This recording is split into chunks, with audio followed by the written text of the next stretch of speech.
어떤 한층 임차인분이 갑자기 임대료를 잘 납부하시다가 한 달, 두 달 임대료를 밀리시더라고요. 그래서 연락을 해봐야겠다라고 하는 생각 찰나에 관리사장 연락이 와가지고 정 대표 이거 큰일 난 것 같아. 그래서 무슨 일이신데요? 그랬더니 갑자기 경찰 형사 수십 명들이 와가지고 6층에 들어간 다음에 거기 있는 모든 사람을 긴급 체포해서 데리고 왔다는 얘기예요. 그래서 그게 무슨 일인가 이제 알아보려고 현장을 가봤더니 안녕하세요. 투자로 밥 먹고 사는 루블입니다.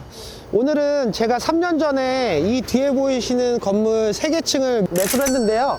그 건물에 나와 있습니다. 그때 3년 전에 이 물건을 매수하게 된 계기가 그때도 코로나 시절이었었는데요.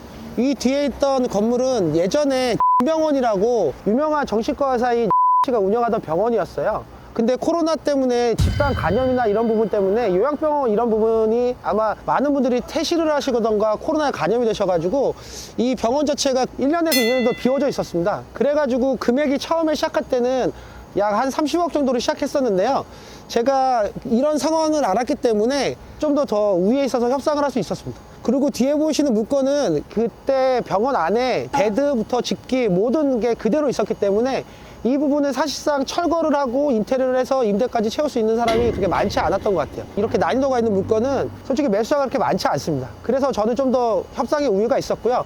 그래서 결론적으로는 저는 22억에 매수를 했고 그 다음에 대출을 90%를 받았습니다. 그래서 대출을 20억을 받아서 보이는 상황에서만 본다고 하면은 투자 금액 처음에는 취등록세 빼고 2억 정도가 갭이었었던 것 같고요.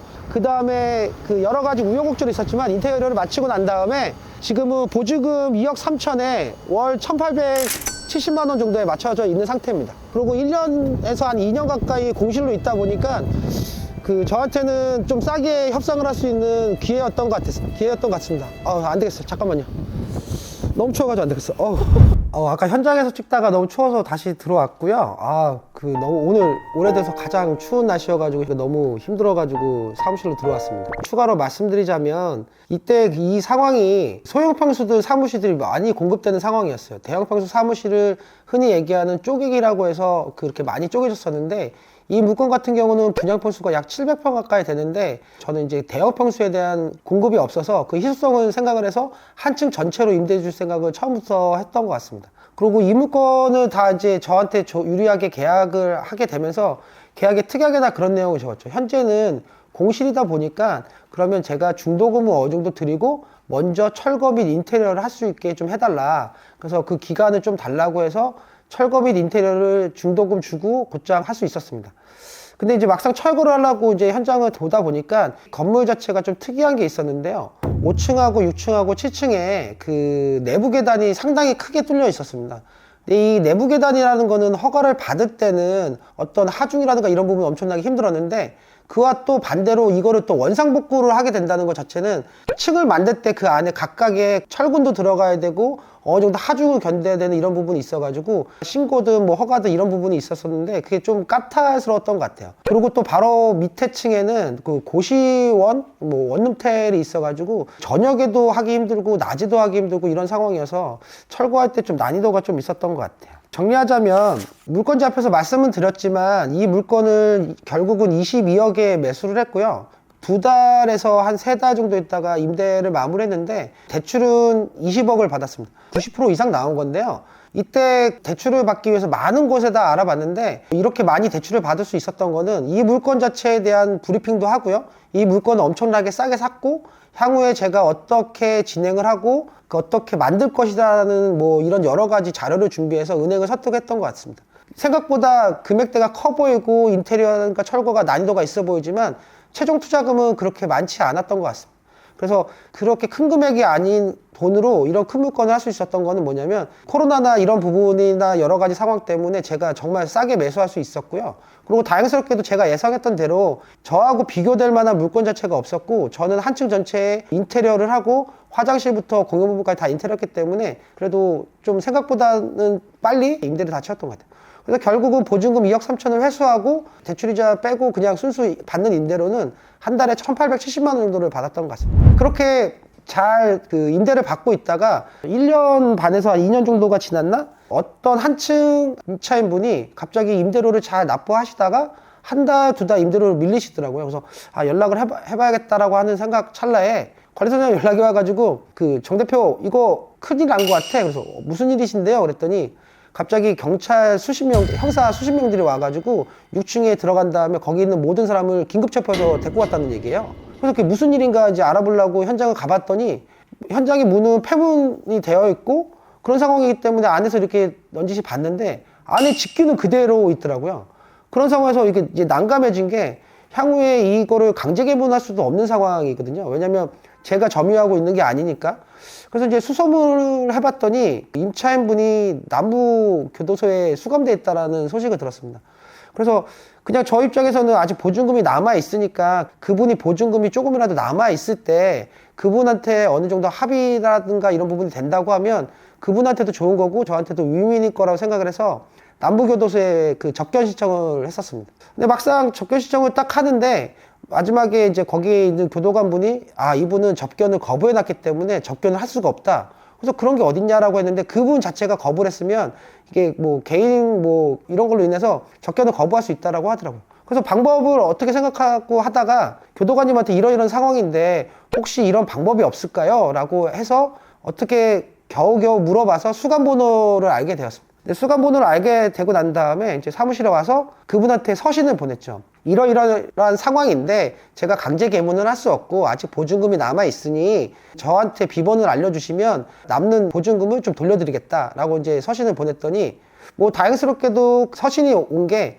비번을 알려주시고 나머지 모든 처리에 대한 거라든가 이런 부분은 저한테 일임을 하겠다라고 말씀을 해주셨어요. 그래서 막상 이제 비번을 알고 문을 열고 개문을 하고 들어갔는데 그냥 당장 어저께까지 일을 했던 그대로가 있더라고요. 컵라면이 먹었던 흔적, 모든 문구용품부터 해가지고 의자가 140개 정도가 넘었었고 책상도 140개가 넘었었고 그 다음에 각 임원실 방이라든가 거기에도 모든 집기가 그대로도 있었습니다. 근데 막상 거기 안에 있는 집기가 이분이 대표시긴 하지만 이분의 모든 집기가 있는 것도 아닐 수도 있어서 그 안에 있는 물품을 제가 어느 정도 금액을 주고 사야 된다는 생각이 들었습니다. 그래서 물품 목록을 다 정리해서 당신이 나한테 어느 정도의 금액에 매매를 한다라는 합의 행사를 받아냈습니다. 근데 결국 그분이 원했던 거는 명품 구두 6켤레가 있었는데 그거를 꼭 챙겨달라고 하시더라고요. 그래서 그렇게 넘겨드렸죠. 근데 이 기간이 서신이 왔다 갔다 하다 보니까 생각보다 시간이 좀 걸렸습니다. 서신이 왔다 갔다 하는 시간하고 물품 정리하는 시간, 그 다음에 결국 거기에 또 하자되는 부분을 또 수리하는 시간하고 그 다음에 청소까지 하는 시간이 한 달 반 정도 걸렸던 것 같아요. 그렇고 난 다음에 어느 정도 다 정리를 하고 이분한테 최소 보통 해지 통보를 하고 나면 3개월의 기간을 주는 것처럼 3개월의 향후의 발생분에 대한 임대료까지 제가 제외하고 그분한테 돈을 드렸거든요. 그럼 저는 3개월 내에 무조건 채워야 되는데 그때 청소를 다 끝내놓고 난 상태에서 이제 실제적으로 본격적으로 임대하는 기간이 2달밖에 안 남았던 거였죠. 그래서 임대를 막 이제 부동산 사장님한테 많이 이렇게 뿌려놨는데 어느 날 이제 대기업 임차인이 뭐 KT에서 임대를 쓰고 싶다라는 연락을 받았습니다. 그래서 대기업 임차인 분이 지사장이셨는데 뭐 경기 뭐 남부지사? 거기 지사장님은 여기 자체가 너무 괜찮다. 인테리어도 다 돼 있고 자기들이 할 것도 없으니 자기는 정말 쓰고 싶다라고 해서 저는 쉽게 임대 계약이 될 거라고 생각을 했었죠. 근데 이제 결국은 그 분은 지사고 결국 KT 본사에서 계약을 해야 되는 상황이었고 보증금도 본사에서 내고 임대료도 본사에서 내는 거죠. 그러니까 우리나라 대기업에서 이제 그런 걸 하는 거여서 그쪽에 법무팀 뭐 팀장님이었나? 뭐 그분하고 이제 통화를 하게 된 거죠. 이 지사장님은 정말 이걸 임대하고 싶었지만 본사에서는 한 가지를 가지고 태클을 하면서 이 계약을 할 수가 없다라고 말씀을 하셨습니다. 그게 뭐였냐면 제가 샀던 금액이 22억인데 어떻게 채권 최고액이 120% 잡으니까 22억이냐? 보증금이 불안하다. 절대 이 계약은 있을 수가 없다라고 해서 이 계약이 엎어질 뻔했습니다. 그래서 중간에 이제 중개를 하시던 부동산 사장님이 막 이렇게 저렇게 설득을 하는데 그 상태에서는 이제 대기업 임차인을 놓칠 수 있겠다는 생각이 들더라고요. 그래서 부동산 사장님한테 잠깐 계시라고 하고 제가 직접 본사 법무팀 팀장님하고 통화를 했죠. 그분 같은 경우는 뭐 말은 다 충분히 이해하지만 자기는 이제 규정상 그게 안 된다라고 말씀을 하시더라고요. 그래서 저는 이제 포기할까 하다가 그러고보다는 끝까지 한번 해보자. 이분을 한번 선택 한번 해보자 해서 KT 임차인 그쪽 법무팀한테 보내 PPT 자료를 20장을 넘게 만들었습니다. 제가 어떻게 싸게 매수를 했고 어떻게 인테리어를 했고 그 다음에 주변의 시세가 현재 평균 임대가가 얼마고 현재 평균 매매가가 얼마다.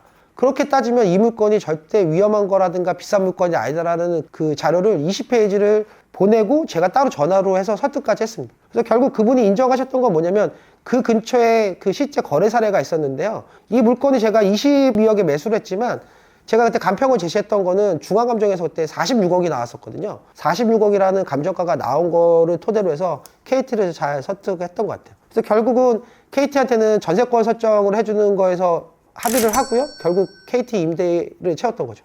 근데 솔직히 KT가 제 임차인이 되지 않았어요. 왜냐면 그 KT가 전체 그 한 5개층, 6개층 쓰던 데가 바로 옆에 건물에 있었는데 여기가 이제 분사를 해가지고 각 영업팀들이 한쪽씩 가야 되는데 한 팀당 130평에서 140평을 구한다는 내용을 미리 알고 있었고요. 그 여러 개 쓰던데 거기가 해지 통보를 당했다는 걸 6개월 전에 제가 알고 있어서 얘네들은 갈 데가 없다.